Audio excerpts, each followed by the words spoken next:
Hello students, मैं करण त्रिपाठी आज आपके लिए एक नया सेशन पेश कर रहा हूं जहां पर हम समझेंगे reaction of metallic oxides with acids. Again chapter 2 का एक तरीके से लास्ट पार्ट है ये। Acids, bases and salts. Acids, bases and salts का लास्ट टॉपिक हमारे पास। लास्ट मतलब स्टूडेंट्स एक इंपॉर्टेंट क्वेश्चन की फॉर्म में मैं आपके सामने ये टॉपिक डिस्कस कर रहा हूं। जैसे मैंने हर सेशन में आपके साथ कुछ ना कुछ बोर्ड के इंपॉर्टेंट क्वेश्चन डिस्कस किए हैं, उसी तरीके से यहां पर हम reaction of metallic oxides with acids देखने जा रहे हैं। और इसी के बाद हम दूसरे नंबर पर देखेंगे reaction of non metallic oxides. Reaction of non metallic oxides with bases. तो आपको ध्यान रखना है मेटेलिक ऑक्साइड्स की रिएक्शन एसिड्स के साथ और नॉन मेटेलिक ऑक्साइड्स की रिएक्शन बेसेस के साथ। इसमें बोर्ड एग्जाम में क्वेश्चन क्या आता है स्टूडेंट, ध्यान से सुनेंगे आप। जब भी आपसे पूछा जाता है कि जब मेटल ऑक्साइड एसिड के साथ रिएक्ट करते हैं तो वहां पर मेटल ऑक्साइड का नेचर क्या होता है, इसका मतलब आपसे क्वेश्चन जो पूछा जाता है नेचर ऑफ, नोट्स बनाते चलेंगे students, nature of metallic oxides. Nature of metallic oxides यानी मेटेलिक ऑक्साइड्स का नेचर आपसे पूछा जाता है। और यहां पर आपसे पूछा जाता है nature of non metallic oxides. Non metallic oxides.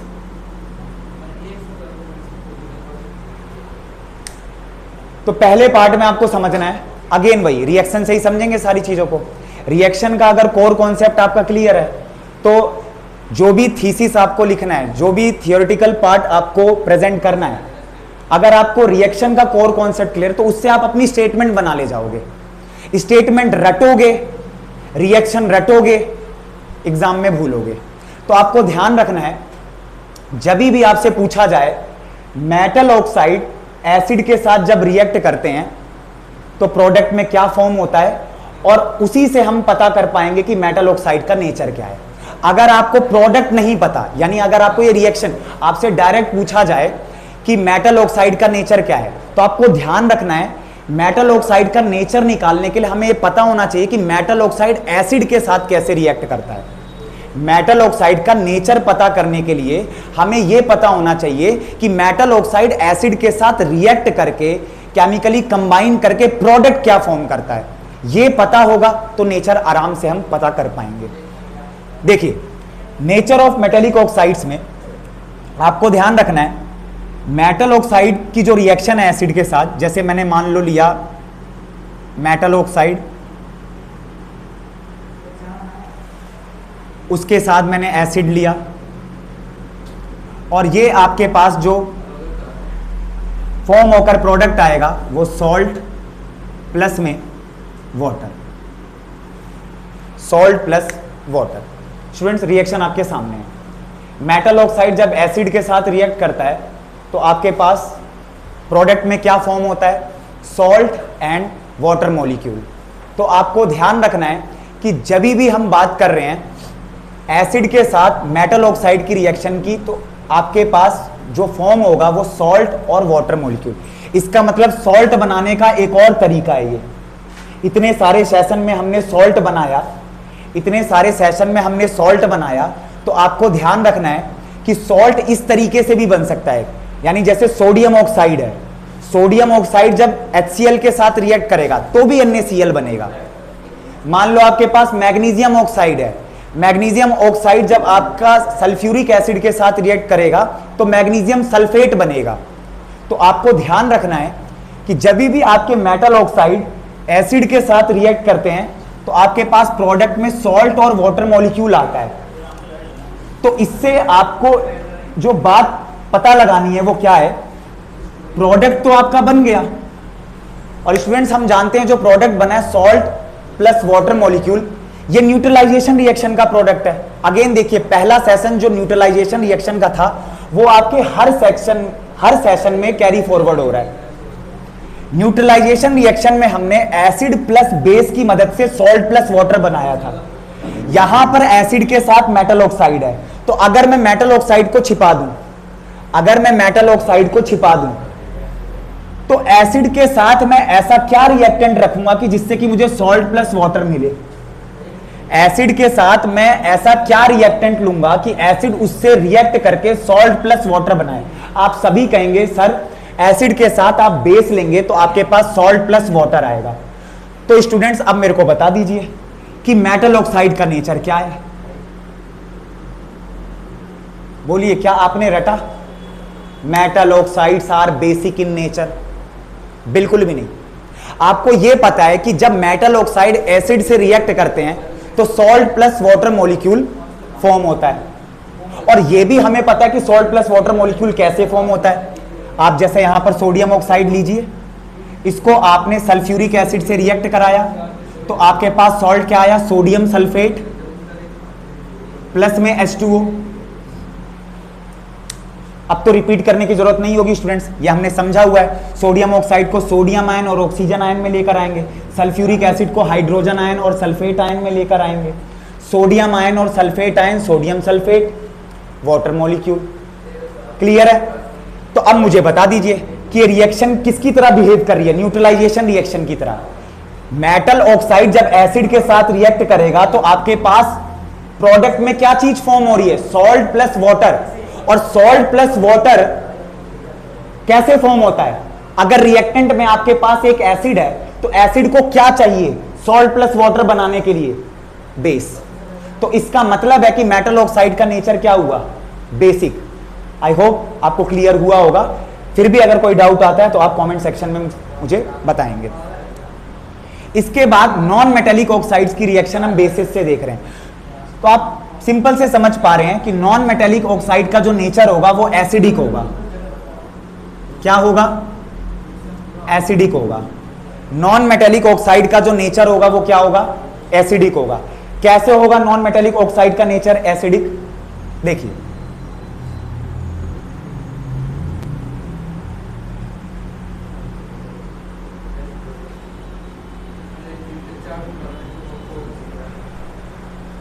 अब यहां पर हम देख रहे हैं reaction of non metallic oxides कि किसके साथ? मेटल ऑक्साइड की हमने एसिड के साथ देखी थी, नॉन मेटल ऑक्साइड की with base. Reaction of non metallic oxides with base.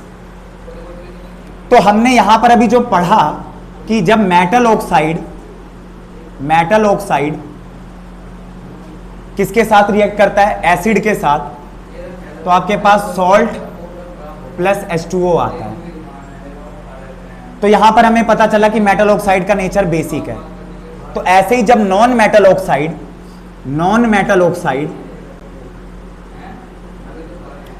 किससे रिएक्ट करेगा? नॉन मेटल ऑक्साइड आपका किसके साथ रिएक्ट करेगा? बेस के साथ। तो आपके पास क्या आएगा प्रोडक्ट में? Again salt plus water. Again ये रिएक्शन किसकी तरह बिहेव कर रही है? न्यूट्रलाइजेशन रिएक्शन की तरह। क्योंकि न्यूट्रलाइजेशन रिएक्शन में लेफ्ट में यानी एरो हेड के बगल, एरो हेड के लेफ्ट साइड में अगर एक एसिड हुआ तो सॉल्ट प्लस वाटर बनाने के लिए एसिड को बेस चाहिए। न्यूट्रलाइजेशन रिएक्शन में सॉल्ट प्लस वाटर आपका आएगा, और आपको ध्यान से समझना है सॉल्ट प्लस वाटर लाने के लिए अगर रिएक्टेंट साइड में बेस हुआ तो बेस को एसिड चाहिए। तो स्टूडेंट मुझे बता दीजिए कि इसको अगर मैं छुपा लूं तो बेस किससे रिएक्ट करेगा जिससे कि सॉल्ट प्लस वाटर आ जाए? बोर्ड का क्वेश्चन है स्टूडेंट, बहुत ध्यान से समझिएगा। बेस किसके साथ रिएक्ट करेगा कि सॉल्ट प्लस वाटर आ जाए? तो बेस को एसिड चाहिए। तो इसका मतलब नॉन मेटेलिक ऑक्साइड का नेचर क्या आया? एसिडिक। आई होप आपको बात क्लियर हुई होगी। तो ये बात आपको ध्यान रखनी है इस तरीके से कि मेटल ऑक्साइड किसके साथ रिएक्ट करते हैं? एसिड के साथ। और नॉन मेटल ऑक्साइड किसके साथ रिएक्ट करते हैं? बेस के साथ। और इस तरीके से सॉल्ट प्लस वाटर फॉर्म होता है। न्यूट्रलाइजेशन रिएक्शन एक तरीके से आप देख पा रहे हैं। तो एसिड को बेस चाहिए, बेस को एसिड चाहिए, तो मेटल ऑक्साइड के साथ आपको ध्यान रखना है क्या होगा? एसिड। और नॉन मेटल ऑक्साइड के साथ क्या होगा? बेस। रटा हमने क्या कि मेटल ऑक्साइड का जो नेचर है वो बेसिक कैसे होता है, या नॉन मेटल ऑक्साइड का नेचर एसिडिक कैसे होता है। कोई भी एकदम से आपसे पूछे नॉन मेटल ऑक्साइड का नेचर एसिडिक कैसे होता है, आप सिंपल से बताएंगे क्योंकि जो नॉन मेटल ऑक्साइड है उसका नेचर एसिडिक इसी वजह से होता है क्योंकि वो बेस के साथ रिएक्ट करके सॉल्ट प्लस वाटर बनाता है। और सॉल्ट प्लस वाटर बना रहा है, इसका मतलब है कि बेस को एसिड चाहिए।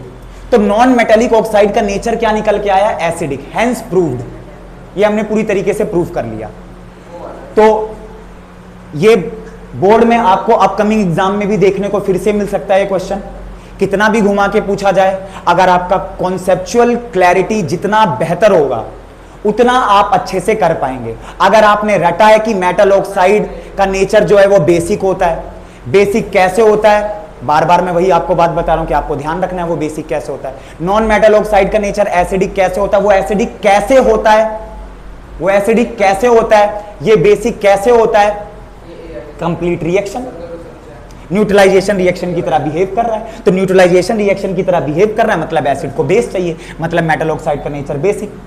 बेस को एसिड चाहिए मतलब नॉन मेटल ऑक्साइड का नेचर एसिडिक। इतनी बात आप ध्यान रखेंगे।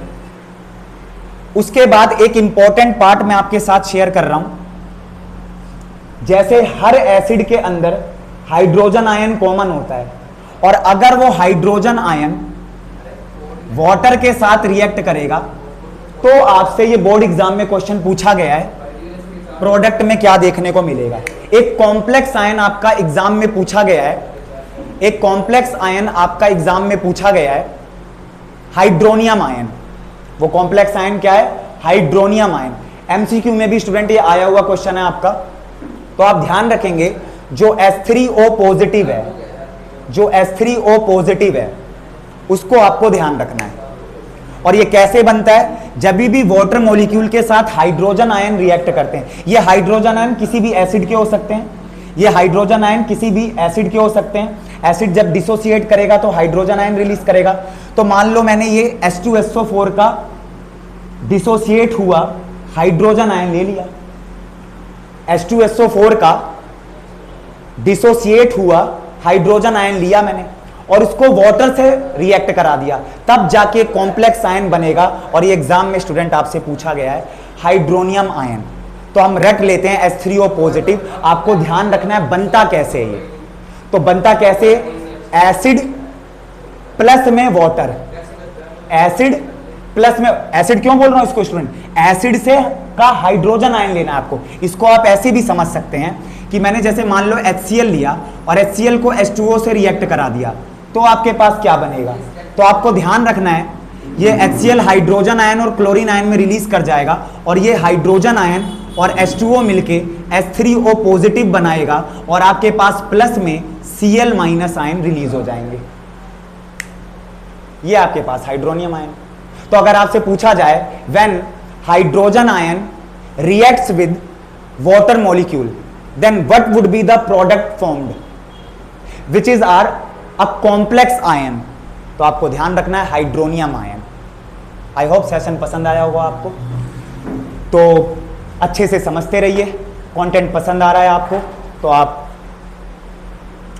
अब मैं एक तरीके से आपको ध्यान रखना है जितनी भी सारी चीजें मैंने आपको बताई अच्छे से रिवाइज करना है आपको, ठीक है। और do watch and subscribe if you like the content. तब तक के लिए रिवीजन अच्छे से करते रहिए, कमेंट सेक्शन में अपने डाउट्स बताते रहिए मुझे और मैं आपके डाउट्स पर नया सेशन लाता रहूँगा। तब तक के लिए सी यू ऑल, नेक्स्ट सेशन में मिलते हैं।